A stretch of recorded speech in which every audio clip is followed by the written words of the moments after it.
بسم اللہ الرحمن الرحیم۔ السلام علیکم دوستو، لاہور سے کراچی بس جا رہی تھی۔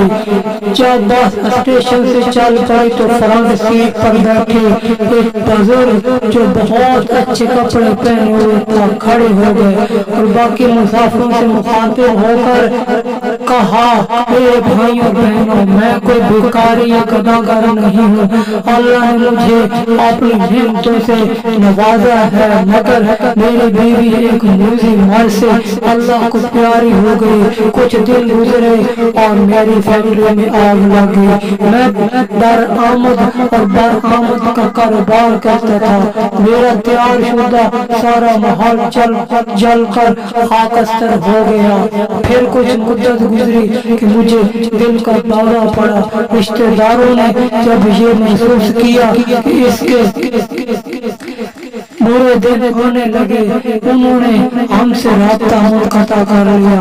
ڈاکٹروں نے میرے بچنے کی ضمانت کم ہی دے دی۔ یہ میری جوان بیٹی ہے، اس کوئی وارث نہیں رہے گا، کوئی اس کے داماد کو عصمت کو تار تار نہ کر دے، یہی غم کھائے جا رہا ہے۔ اور اس شخص کی ہچکی بند ہو گئی۔ یہ جوان سا لڑکی جو پاس بیٹھی تھی اٹھی اور باپ کو سہارا دے کر سیٹ پر بٹھا دیا۔ بس کی پچھلی سیٹ سے آدمی کھڑا ہو گیا اور کہنے لگا، میرے دو بیٹے ہیں، ایک ڈاکٹر ہے، اس کا نکاح ہو چکا ہے، اور دوسرا یہ جو اس شخص کے آگے بیٹھا ہوا ہے انجینئر ہے، اس کے لیے دلہن کی تلاش ہے۔ میں اس بزرگ سے درخواست کرتا ہوں کہ یہ اپنی بیٹی کا نکاح میرے اس بیٹے سے کر دے۔ میں وعدہ کرتا ہوں کہ اس کی بچی کو کبھی باپ کی کمی محسوس نہیں ہونے دوں گا۔ لڑکا کھڑا ہو گیا اور کہا، مجھے یہ رشتہ قبول ہے۔ بس میں موجود ایک مولوی صاحب کھڑے ہو کر کہنے لگے،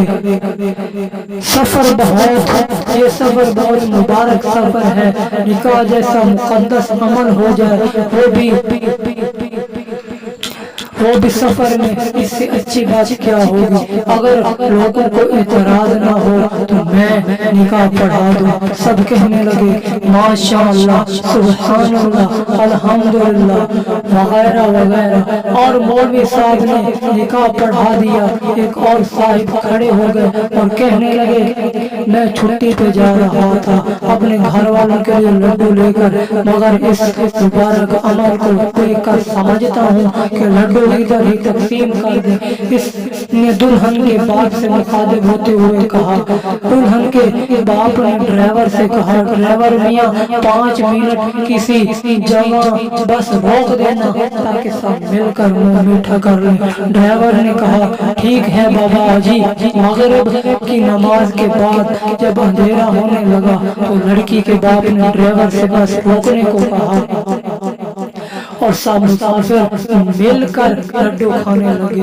لڈو کھاتے ہی سب مسافر سو گئے۔ ڈرائیور اور کنڈکٹر جب نیند سے جاگے تو اگلی صبح کے 8 بج چکے تھے، مگر دلہن اور دلہا، اس کے دو باپ، مولوی صاحب اور لڈو بانٹنے والے بس سے غائب تھے۔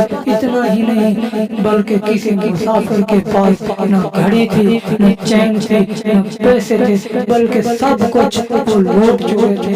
ان کو یہ 6 کروڑ کا ممبر مکمل طور پر لوٹ چکا تھا۔ آج کی ویڈیو آپ کو کیسی لگی نیچے کامنٹ باکس میں لازمی بتائیے گا۔ ملتے ہیں نیکسٹ ویڈیو میں، تب تک